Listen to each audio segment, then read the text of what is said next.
Abra sua Bíblia no livro de Colossenses, capítulo 3. Nós estamos estudando a carta de Paulo aos Colossenses e agora nós estamos no capítulo 3 dessa carta que Paulo escreve à igreja em Colossos. Paulo não conhecia a igreja, Paulo sabia de ouvir falar, e ele então entende que é preciso trazer para essa igreja algumas instruções, alguns ensinamentos preciosos para esta igreja que estava de alguma maneira, muitas vezes mais parecida com a cidade de Colossos do que com o próprio Jesus.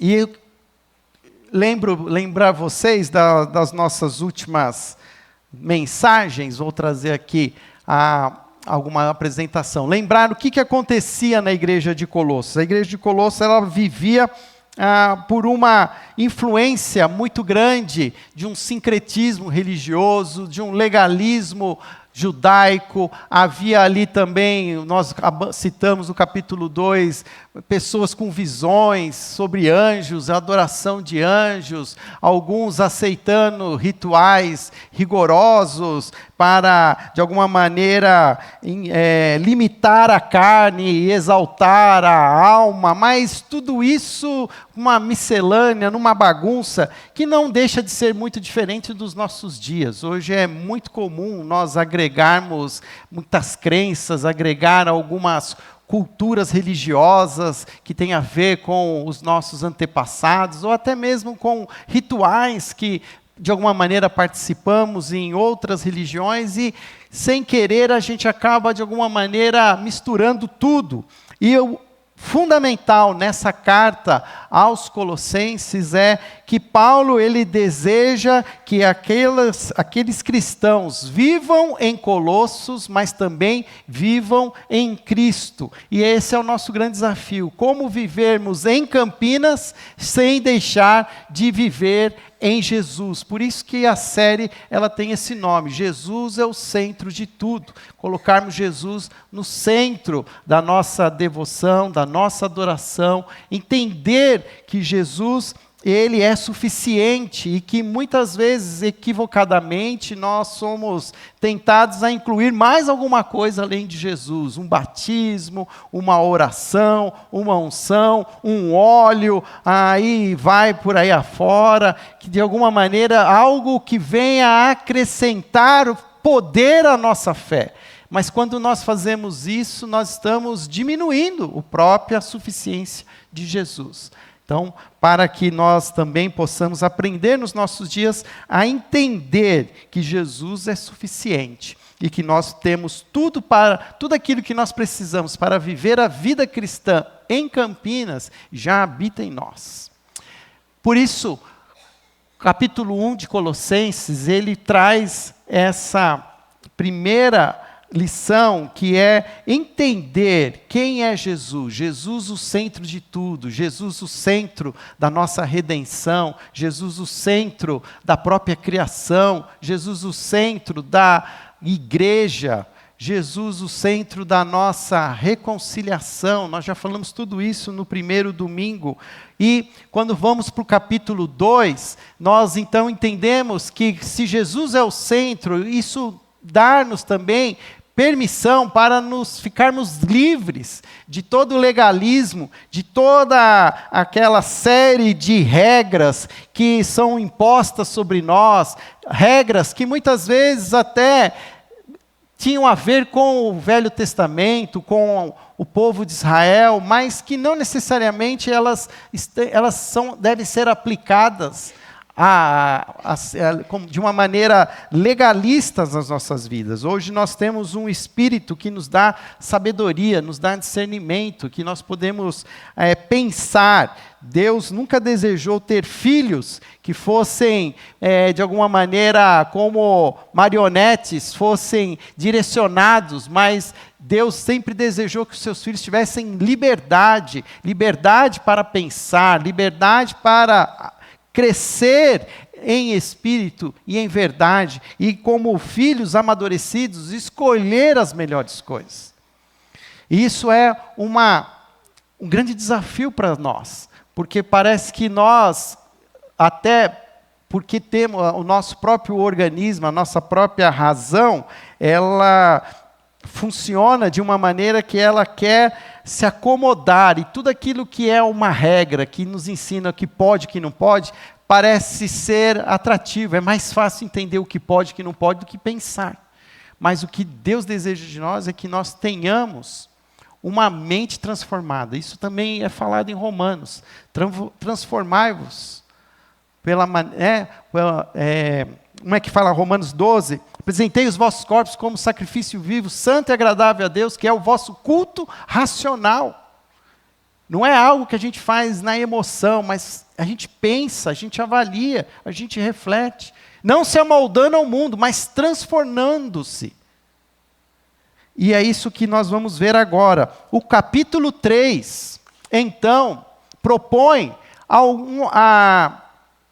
se até agora nós vimos aquilo que nós não devemos fazer, como nós não devemos nos acomodar a esse legalismo que pode ser até cômodo, mas não é o alvo do cristão, agora o capítulo 3, Paulo dá instruções práticas para viver essa nova vida em Cristo. E vamos ler juntos então esse capítulo 3, essas instruções para essa nova vida. Capítulo 3, então, versículo 1, a minha Bíblia hoje eu trouxe a NVT, talvez ela seja diferente da que você vai acompanhar a leitura, mas a essência do texto é a mesma. Diz assim: uma vez que vocês ressuscitaram para uma nova vida com Cristo, mantenham os olhos fixos nas realidades do alto, onde Cristo está sentado, no lugar de honra, à direita de Deus. Pensem nas coisas do alto e não nas coisas da terra, pois vocês morreram para esta vida e agora a sua verdadeira vida está escondida com Cristo em Deus. E quando Cristo, que é a sua vida, for revelado ao mundo inteiro, vocês participarão da sua glória. Portanto, façam morrer as coisas pecaminosas e terrenas que estão dentro de vocês. Fiquem longe da imoralidade sexual, da impureza, da paixão sensual, dos desejos maus e da ganância, que é a idolatria. É por causa desses pecados que vem a ira de Deus. Vocês costumavam praticá-los quando sua vida ainda fazia parte deste mundo, mas agora é o momento de se livrarem da ira, da raiva, da maldade, da maledicência, da língua obscena. Não mintam uns aos outros, pois vocês se despiram da sua antiga natureza e de todas as suas práticas perversas. Revistam-se da nova natureza e sejam renovados à medida que aprendem a conhecer seu Criador e se tornaram semelhantes a Ele. Nessa nova vida, não importa se você é judeu ou gentil, se é circuncidado ou incircuncidado, se é inculto ou incivilizado, se é escravo ou livre. Cristo é tudo que importa e Ele vive em todos.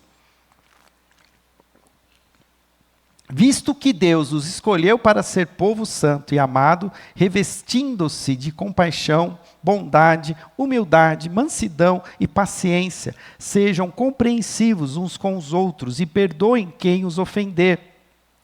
Lembrem-se que o Senhor os perdoou, de modo que vocês também devem perdoar. E, acima de tudo, revistam-se do amor que une todos nós em perfeita harmonia.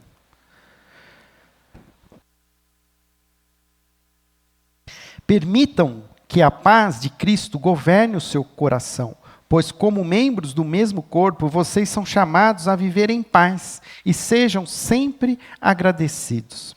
Que a mensagem a respeito de Cristo, em toda a sua riqueza, preencha a vida de vocês, ensinem e aconselhem uns aos outros com toda a sabedoria. Cantem a Deus salmos, hinos e cânticos espirituais com o coração agradecido. E tudo o que fizerem ou disserem, façam em nome do Senhor Jesus, dando graças a Deus, o Pai, por meio dele. A seguir, ele traz instruções para as famílias. Esposa, sujeite-se cada um ao seu marido, como é próprio a quem está no Senhor. Marido, ame cada um a sua esposa e nunca trate com aspereza. Filhos, obedeçam sempre aos seus pais, pois isso agrada ao Senhor. Pais, não irritem seus filhos para que eles não desanimem. Escravos, em tudo obedeçam aos seus senhores terrenos. Procurem agradá-los sempre e não apenas quando eles estiverem observando. Sirvam-nos com sinceridade por causa do seu temor ao Senhor. Em tudo o que fizerem, trabalhem de bom ânimo, como se fosse para o Senhor e não para os homens. Lembre-se que o Senhor lhes dará uma herança como recompensa e de que o Senhor a quem servem é Cristo. Mas se fizerem o mal, receberão o mal de volta, pois Deus não age com favoritismos. Vamos parar aqui. Oremos. Senhor, dai-nos compreensão desse texto, um texto muito prático, Pai, mas um texto que muitas vezes é difícil de ser, na verdade, obedecido. Ajuda-nos a entender com o Teu Espírito Santo, como também vivermos esta vida nova em Cristo Jesus, transformando em todas as nossas práticas Jesus como o centro das nossas vidas. Essa é a nossa oração, assim oramos em nome de Jesus. Amém. Então, podemos dividir esse capítulo, e eu fiz questão de ler o capítulo todo, em 4 verbos. 4 verbos: buscar, abandonar, revestir e refletir. Os primeiros 4 versículos vão falar de buscar as coisas do alto.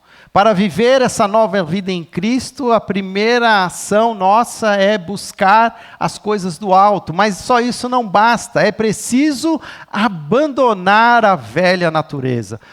O versículo 5 ao versículo 11 vai falar que nós muitas vezes ainda trazemos maus hábitos, comportamentos viciosos, trazemos marcas da nossa velha natureza e nós precisamos aprender a nos despir. A verdade é que ele vai falar muito da roupa, como se nós tivéssemos que tirar essa velha roupa e então revestirmos-nos das virtudes de Cristo que estão concentradas nos versículos de 12 a 17. E, por fim, a última parte, então, refletir essas virtudes em nossos relacionamentos, sobretudo nos nossos relacionamentos familiares. Hoje eu quero trabalhar principalmente esses 3 primeiras partes. Eu não tenho a intenção de hoje conseguir atender a todo o capítulo 4, mas também como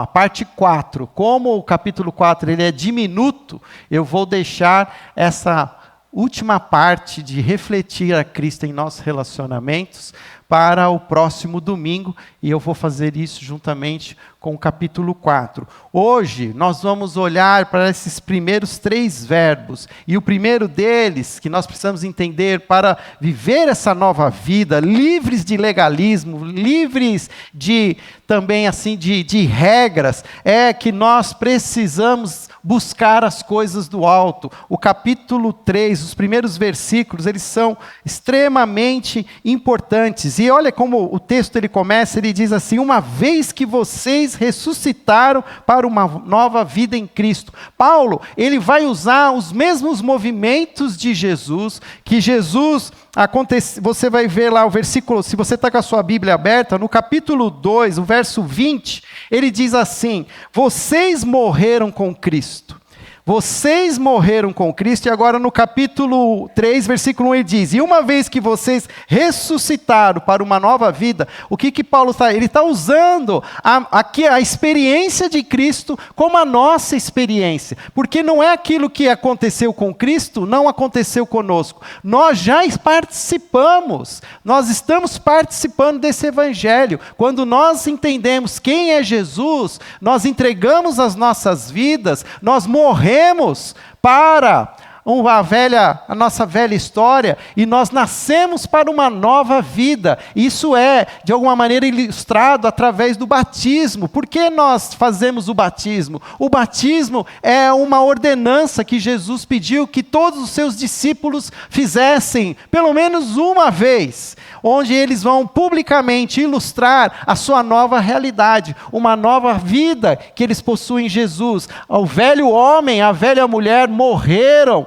e estão sepultados sobre as águas, e assim como Cristo ressuscitou numa nova natureza, nós também temos que entender que apesar de ainda vivermos nesse corpo, já habita em nós uma nova natureza em Cristo Jesus, pelo poder do seu Espírito Santo. Paulo, então, ele está apelando para esse evangelho. Paulo ele está falando, uma vez que vocês ressuscitaram para uma nova vida em Cristo, mantenha os olhos nas coisas do alto.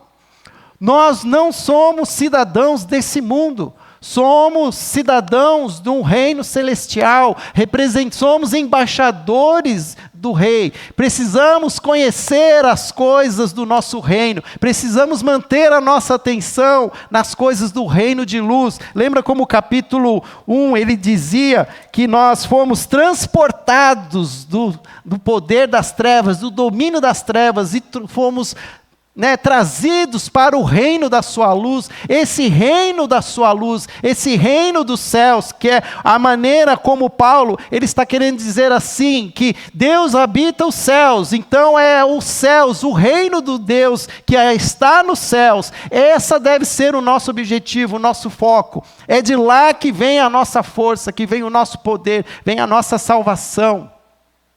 Mas é fato que acontece, é que eu e você, nós nos distraímos com o nosso mundo, nós nos distraímos com as nossas tarefas diárias, com as nossas rotinas domésticas. Eu mesmo já me irritei hoje de manhã com o meu computador. Se a janela tivesse aberta, ele já tinha voado e parado lá no Hospital São Luís. Tanta raiva que eu estou desse computador. Porque a gente fica contaminado pelas coisas que acontecem conosco, e a gente olha para o nosso redor, e a gente começa a ficar irado, a gente fica magoado, a gente se sente muitas vezes machucado, injustiçado. E a gente tenta pegar a justiça com as nossas próprias mãos, e a gente começa a querer vingança. Porque essa é a realidade do nosso mundo, é a lei do mais forte. É a quem pode mais, sofre menos. Verdade ou mentira? Mas o que Paulo quer nos ensinar, ele está nos ensinando que nós precisamos nos desintoxicar. Mas para que isso aconteça, nós precisamos buscar, manter os nossos olhos fixos nas realidades do alto, onde Cristo está sentado no lugar de honra, à direita de Deus. Então, quando você estiver irado, você estiver assim, furioso, olha para os céus e pede: Jesus, tem misericórdia de mim, pecador. Jesus, filho de Davi, lembra lá do Bartimeu? Tem misericórdia de mim, pecador. Grita, coloca a sua raiva para fora. Não guarda ela para que ela vire um câncer no seu estômago no futuro. Mas faça de uma maneira certa, olhe para o alto e peça misericórdia. Porque é do alto que vem a nossa salvação, é do alto que vem o cuidado, vem a graça. Não é no poder, não é no dinheiro, não é no sexo. Não é nas nossas negociações, na nossa herança familiar, nas nossas tradições. Não é através, porque nós agora pertencemos a um novo reino. Por isso, devemos fixar os nossos olhos no alto. A verdadeira santificação começa com uma mudança radical do foco. Em vez de focar no pecado, nessa terra de pecado, nós precisamos focar nos céus.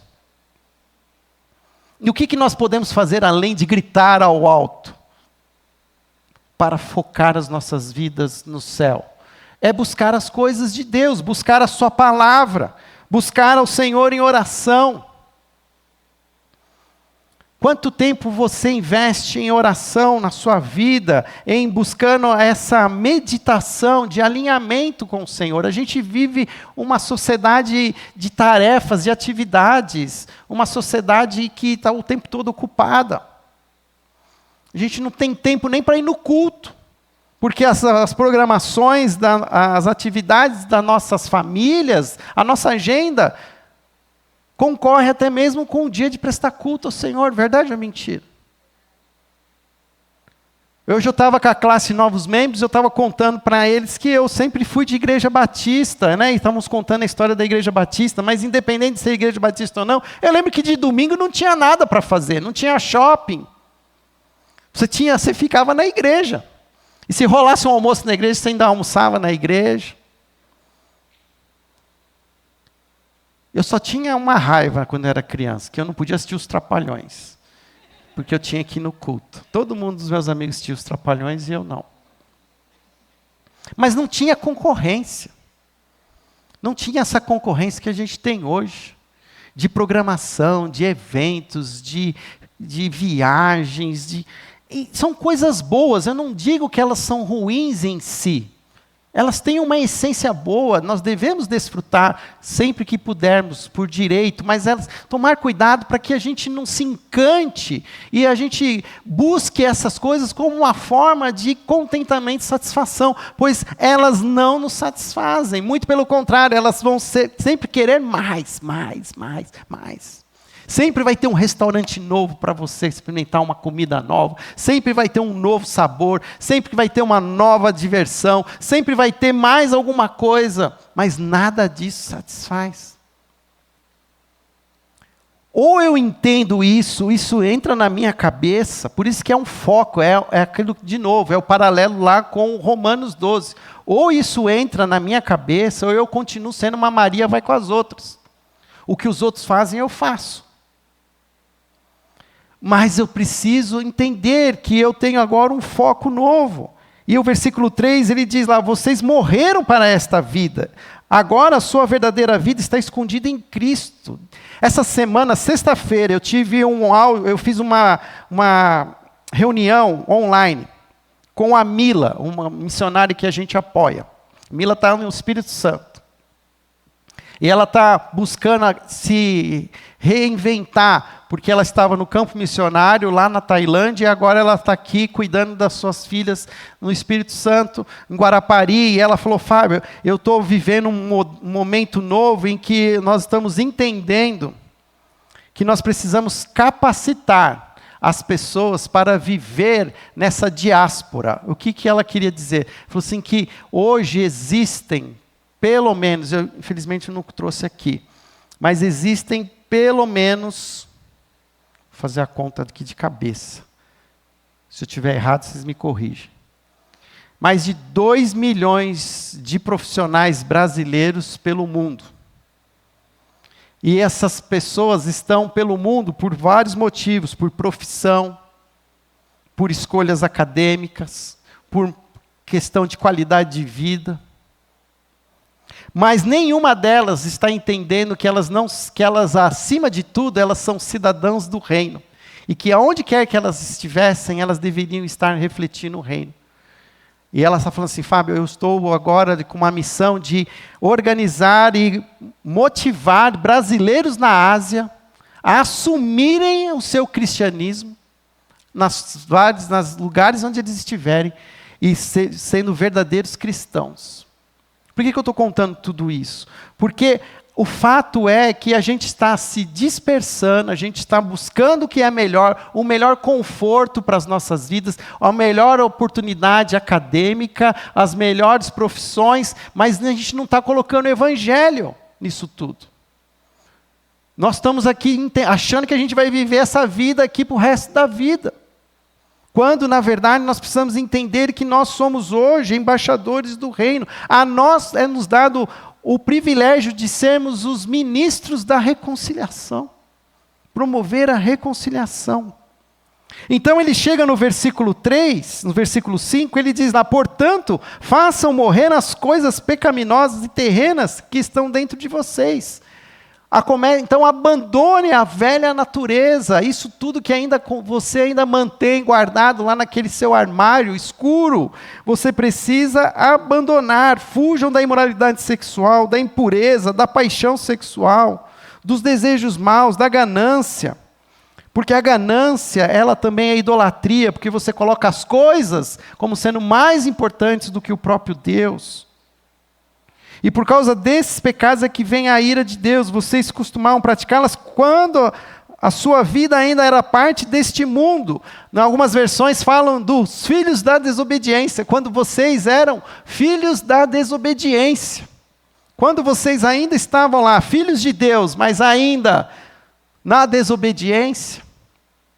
Como o filho pródigo que foi viver a sua vida e gastar os recursos que Deus te deu, porque tudo que você tem foi dado por Deus. Ou você debaixo da autoridade dele ou não, mas tudo que você tem foi Deus que te deu. Nós muitas vezes vivemos como esse filho pródigo.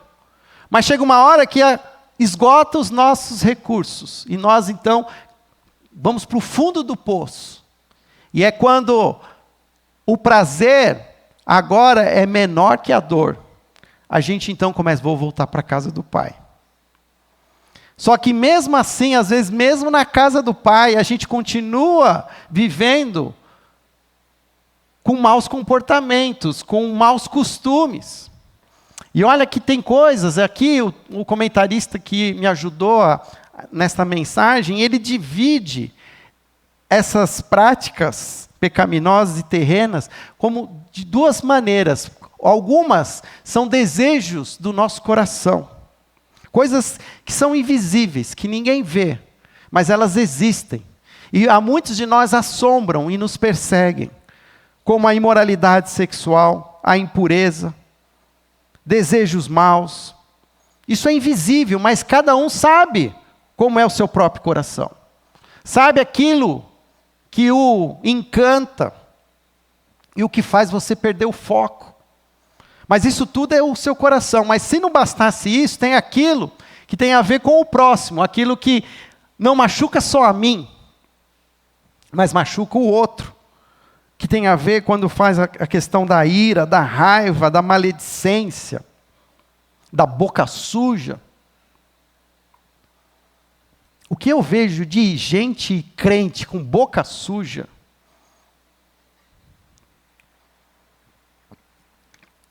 e eu vejo crente que enche a boca para... Isso aqui é coisa das trevas. Não faz parte de quem está no reino da luz. Ah, mas eu fico tão irado que eu acabo soltando. Eu entendo, mas precisa mudar isso. Está amarrado em nome de Jesus. A gente está fazendo agora as quartas terapêuticas, e a gente está numa primeira lição que a gente aprende sobre a negação. Negação é todo comportamento que a gente, comportamento ruim que a gente tem, que a gente minimiza. Então, por exemplo, acabei de falar agora aqui. Olha, não pode falar palavrão. Ah, pastor, mas o problema é que eu fico nervoso e escapa. Isso é negação. Por quê? Porque você põe a culpa na sua raiva. E assim... Toda desculpa que você der para qualquer mau hábito, qualquer comportamento, para qualquer pecado, você está negando, porque você está se justificando, você está minimizando. Ah, fala assim, mas é só quando eu fico nervoso. Ah, mas quando eu quero eu paro. Ah, foi só essa semana que vem eu não vou fazer mais. Isso tudo é alguém que está negando, o que nós temos que fazer de verdade, a primeira coisa é reconhecer que eu sou um boca suja. Eu sou um imoral. Eu sou viciado em pornografia. Eu não consigo lidar com as minhas finanças. Eu sempre gasto mais do que eu posso. Assume as responsabilidades. Até que a gente não assume, a gente põe a culpa no governo, põe a culpa na inflação, põe a culpa nos não sei quem for. A gente está minimizando o nosso próprio pecado. E eu sabendo todas essas coisas, outro dia eu me vi caindo nessa armadilha. Estava com a Dani, a gente foi buscar a nossa filha no aeroporto. Estou seguindo o Waze. E o Waze fez eu ir lá para Guarulhos. pela Dutra, mas eu não passo por lá. E a Dutra está passando por uma mudança, ela está assim, sem placa, sem nada. E eu olhando as placas e não olhando o Waze. Quando eu vi, o Waze já tinha mandado eu entrar e eu não entrei, porque eu estou esperando a placa. Não tinha placa. Aí passei, aí depois aparece, né, recalculando. 10 quilômetros para ir para frente, para voltar. Aquilo me deu uma raiva. Eu comecei a xingar. Comecei a falar assim, não, por que também que esse Waze vai para cá? Por que né, tem que fazer... Todo mundo estava culpado, menos eu. No final, quem era o culpado? Era eu. Eu que não prestei atenção. Mas é mais bonito falar mal dos outros, xingar o irmão. Olha, eu sei de gente que reclama de mim. E eu vou falar uma coisa para vocês, não estou nem aí. Sabe por quê? Resolva você os seus problemas. E depois você vem conversar comigo. Não vem trabalhar a sua ira em cima de mim, o seu mau hábito, o seu mau comportamento, a sua infelicidade em cima de mim. Me deixa livre de você. E a gente faz isso. A nossa vida se torna insuportável e a gente precisa pôr alguém no lugar. E vamos parar com isso, gente. Vamos parar com isso. Todo mundo aqui é insuportável. Até eu mesmo. Você pode perguntar para a Dani. Tem dia que ela fala assim, é melhor você nem deitar na minha cama junto comigo. É melhor você ficar lá no sofá. Eu já entendi. Eu preciso trabalhar meu coração.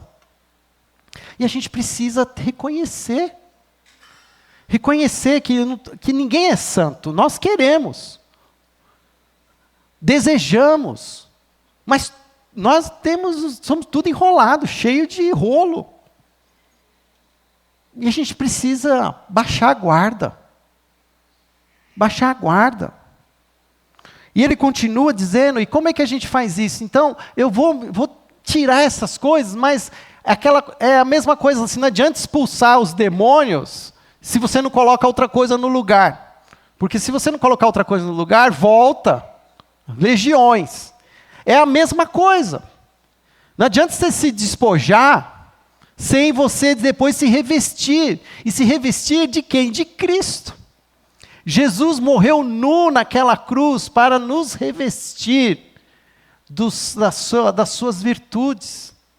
Nós temos hoje acesso às virtudes de Cristo, por incrível que pareça.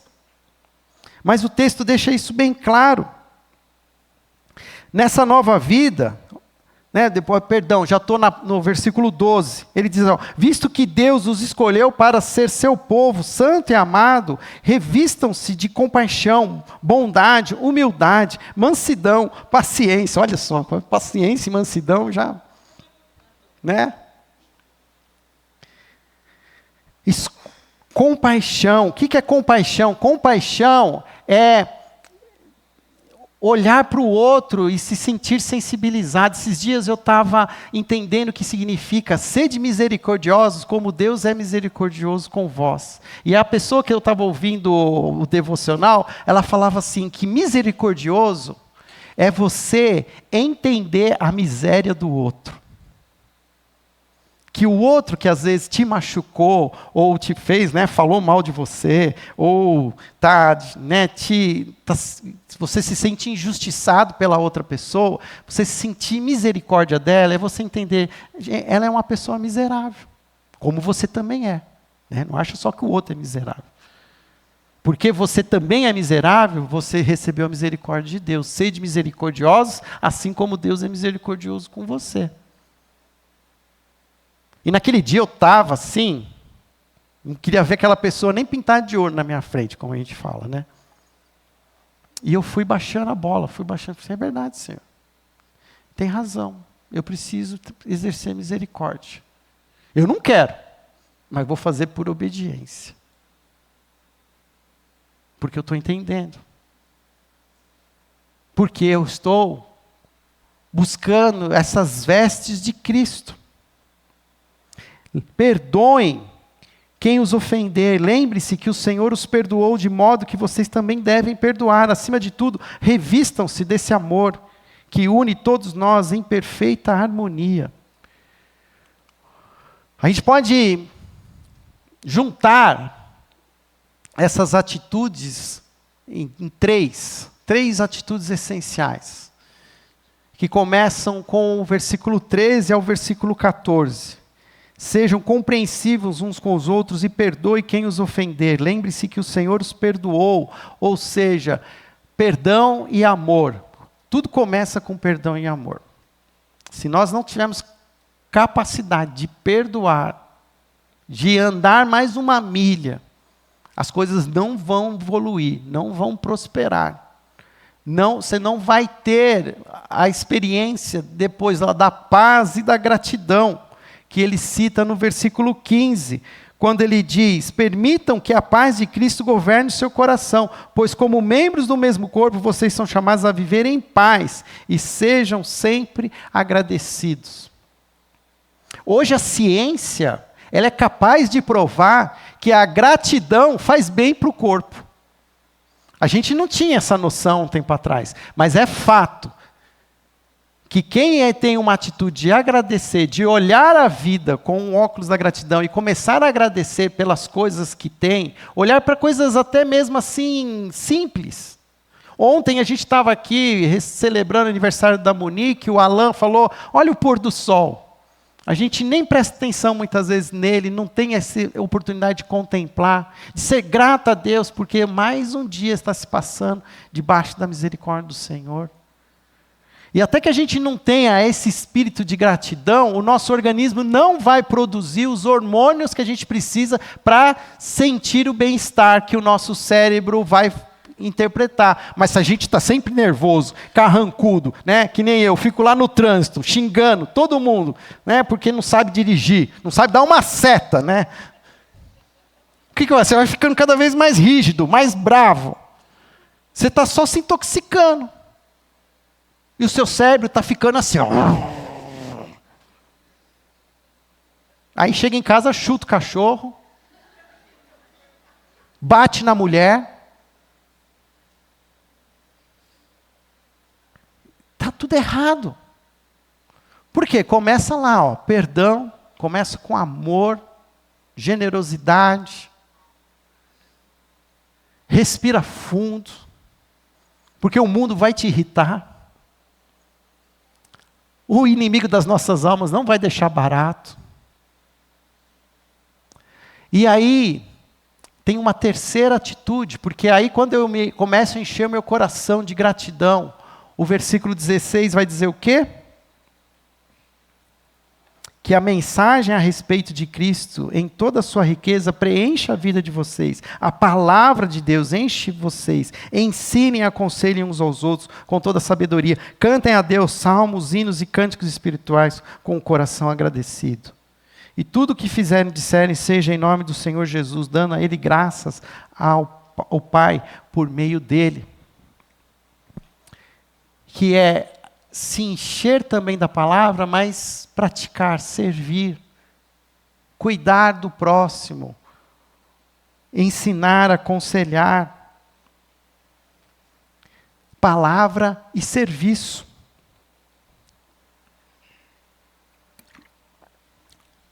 Queridos, eu estou aqui, na verdade, hoje dourando a pílula, porque o texto é muito prático. É uma questão de obediência da nossa parte.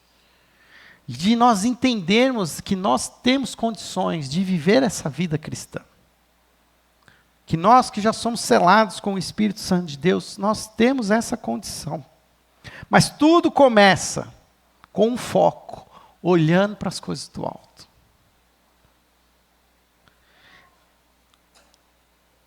Refletir a Cristo em nossos relacionamentos, que tem a ver com os nossos casamentos, com os nossos filhos, eu vou falar sobre isso semana que vem.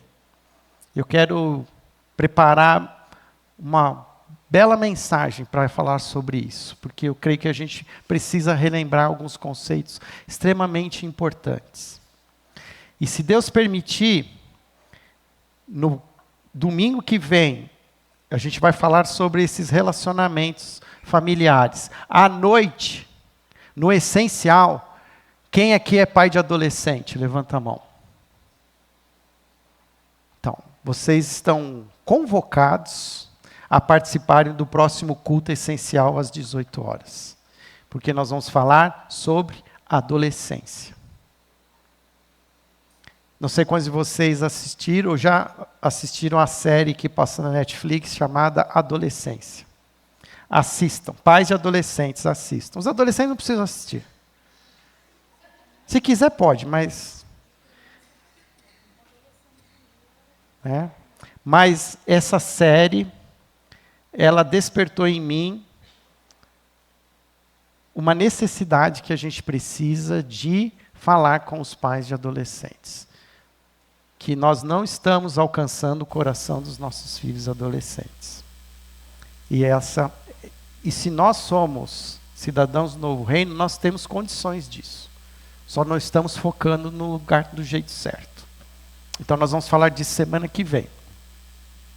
Mas para você hoje, independente se você tem filho adolescente ou não, a pergunta que eu quero deixar é: o que ainda precisa ser transformado na sua vida? O que você ainda nega? O que você precisa vencer? Qual é a negação que você tem usado? Isso vai passar, é só por um tempo. O que você precisa... O que precisa ser abandonado e, ao mesmo tempo, o que precisa ser assumido para que Cristo realmente seja o centro de tudo em você? Olha, o Brasil não precisa de mais cristãos. O Brasil precisa de crente de verdade. Pessoas que colocam Jesus no centro da sua vida. E que isso traz transformação de caráter, traz transformação nas atitudes, na prática. Se reflete na família, no dia a dia, nos negócios. Nós precisamos entender que nós somos chamados a viver esse evangelho em Campinas. Por mais que Campinas possa ser uma cidade cosmopolita, cheia de eventos e oportunidades, nada pode ser mais importante do que Jesus nas nossas vidas. Não saia daqui desse culto hoje sem colocar diante do Senhor o seu coração. Tem coisas que eu coloco diante do Senhor que eu nem sei resolver. E eu coloco essa interrogação muitas vezes no meu livro de oração. Às vezes coloco até pessoas difíceis. Eu coloco uma interrogação. Senhor, não sei. Mas o Senhor sabe. O Senhor me ajuda. Talvez hoje você também está assim, sendo confrontado por algo que você não sabe como resolver, como sair. Mas Jesus sabe. E nós precisamos colocar isso diante do Senhor. Nós precisamos querer a transformação. Precisamos gritar como aquele cego Bartimeu: Jesus, filho de Davi, tem misericórdia de mim. E tem uma multidão que vai dizer assim para você: cala a boca, para de pedir a mesma coisa, não atrapalha Jesus. Não, ninguém atrapalha Jesus. Jesus, ele está pronto para atender o nosso clamor, o nosso chamado. Se for o caso hoje, volta para casa, se ajoelha, se rende diante do Senhor, peça misericórdia. Eu não quero mais viver desse jeito. Eu não quero mais ser esse marido violento. Eu não quero ser essa mãe controladora. Eu não quero ser esse homem de língua obscena. Eu não quero ser essa pessoa de olhos famintos. Nós não somos o nosso pecado. Nós somos filhos amados de Deus, salvos em Cristo Jesus. E se for, nós precisamos pedir: Senhor, visita-nos.